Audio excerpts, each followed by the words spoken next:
નમસ્કાર, જય હિન્દ, જય ભારત. ગુજરાત 20 ન્યૂઝમાં આપ સૌનું સ્વાગત છે.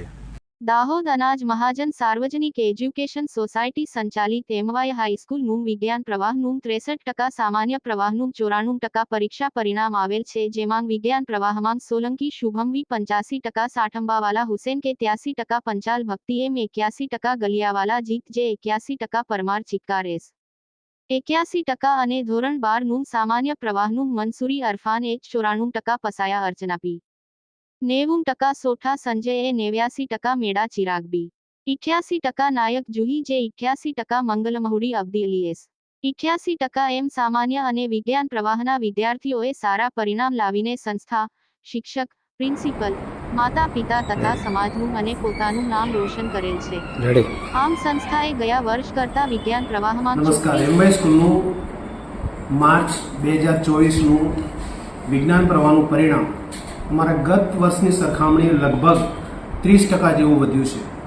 આ પરિણામ વધવા પાછળનું મુખ્ય કારણ એ છે કે અમારી શાળાનો જે સ્ટાફ છે એ સ્ટાફની સખત મહેનત અને વિદ્યાર્થીઓને જે માર્ગદર્શન પૂરું પાડ્યું છે એના થકી અમે સારામાં સારું પરિણામ મેળવી શક્યા છે. A2 ગ્રેડની અંદર વિજ્ઞાન પ્રવાહમાં અમારા 2 વિદ્યાર્થી આવ્યા છે. એમાં એક તો સોલંકી શુભમ વી અને બીજો છે સાઠંબાવાલા હુસેન. જ્યારે સામાન્ય પ્રવાહની અંદર પણ અમે લગભગ 30 થી 35% રિઝલ્ટનો વધારો કરી શક્યા છે. એમાં મનોવિજ્ઞાન છે, તત્વજ્ઞાન છે અને આંકડાશાસ્ત્ર જેવા વિષયની અંદર 100% પરિણામ છે અને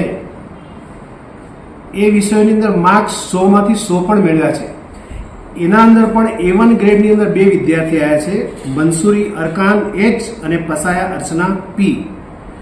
જ્યારે આજ રોજ જાહેર થયેલું ધોરણ 10નું પરિણામ એ પણ અમારું ગત વર્ષની સરખામણીએ લગભગ 35% જેવો વધારો થયો છે અને એમાં પણ અમારા A1 ગ્રેડની અંદર 2 વિદ્યાર્થીઓ છે અને એ 2 વિદ્યાર્થીઓમાં એક વિદ્યાર્થી છે પીઠાયા નિખિલ અને બીજી વિદ્યાર્થીની છે ચારેલ યોગિતા.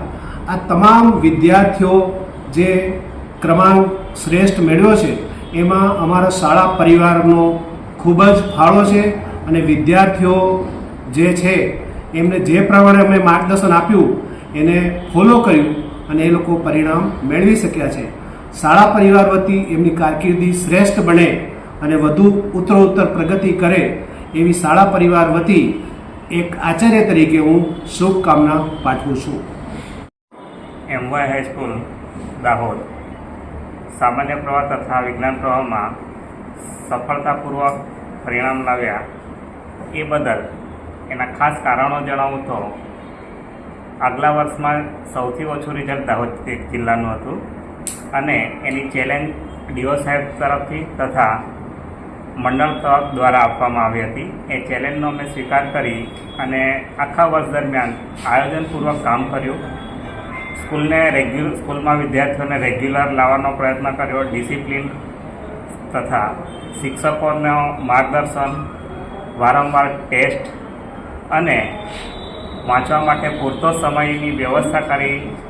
એને કારણે અમારા રિઝલ્ટમાં ખૂબ વધારો થયો અને આ બધા કાર્યમાં આચાર્યશ્રીનું માર્ગદર્શન રહ્યું અને શિક્ષકો તથા વિદ્યાર્થીઓનો પણ સપોર્ટ રહ્યો. એ બદલ આભાર. કોઓર્ડિનેટર તરીકે અમારા સંસ્થાના રાજસર જે પણ વારંવાર માર્ગદર્શન આપતા અને એને કારણે જ આ પરિણામ મેળવ્યું એ બદલ રાજસરનો પણ આભાર. એમવાય હાઈસ્કૂલમાં ગત વર્ષ કરતાં અમે 35% છે તો અમે રિઝલ્ટ માધ્યમિક વિભાગમાં છે અમે વધારે મેળવ્યું છે. આનું કારણ છે કે વાલી મિટિંગ, પછી વિદ્યાર્થીઓ છે એનો સાથેનો વાલી તરીકેનો જે સંપર્ક છે એ સઘન સંપર્ક, વારંવાર વિદ્યાર્થીઓની નિયમિતતા. બીજું કે અમે વારંવાર છે તે વિદ્યાર્થીઓ છે એને દરેક જે અઠવાડિયે જે ટેસ્ટ લઈએ છીએ એ ટેસ્ટ લેવા, એનું ચેકિંગ કરીને આપવું અને એમાં જે એમની જે ભૂલો છે એને વારે ને વારે સુધારે કરીને આપવી અને આ રીતે અમે માઇલસ્ટોન અમે ક્રોસ કર્યો છે. બીજું કે અમારા શાળાના જે કન્વીનર છે આર.કે. પટેલ સર, એમનું જે અમને માર્ગદર્શન મળતું હતું એ પ્રમાણે અમને એ જે ટ્રીક છે એનાથી અમે ફોલો કર્યું છે આખું વર્ષ. અમારા જે MS પંચાલ સર છે જે શાળાના પ્રિન્સિપાલ છે એ છે તો એમને પણ છે એમને આ જે વિદ્યાર્થીઓનું રિઝલ્ટ છે એને લાવવા માટે જે એમને પ્રયત્નો જે બતાવ્યા હતા એ અમે સઘનતાપૂર્વક કર્યા છે. અને બીજું કે વિદ્યાર્થીઓ છે તો અમારા માર્ગદર્શન હેઠળ એમને જે મહેનત કરી છે મહેનત છે તેને પણ બિરદાવવા જેવી છે. બીજા બધા વિષય શિક્ષકોએ છે તો તેમના પોતાના વિષયો છે એમાં પણ કંટ્રોલ મહેનત કરી અને વિદ્યાર્થીઓ છે તેને પરિણામ સુધારવા માટે છે એમને પણ જે પ્રયત્નો કર્યો છે અમારો સહિયારો જે આ પ્રયાસ છે એનાથી છે અમે અમારી શાળા છે એનું જે આપણે શાનદાર પ્રદર્શન છે અમે બતાવ્યું છે. એના માટે હું વિદ્યાર્થીઓ શાળા વતીથી બધાને છે તો હું શુભકામના પાઠવું છું અને હજી અમે ઉત્તરોત્તર પ્રગતિ કરતા રહીશું એવી શુભકામનાઓ પાસ કરું છું. અસ્તુ.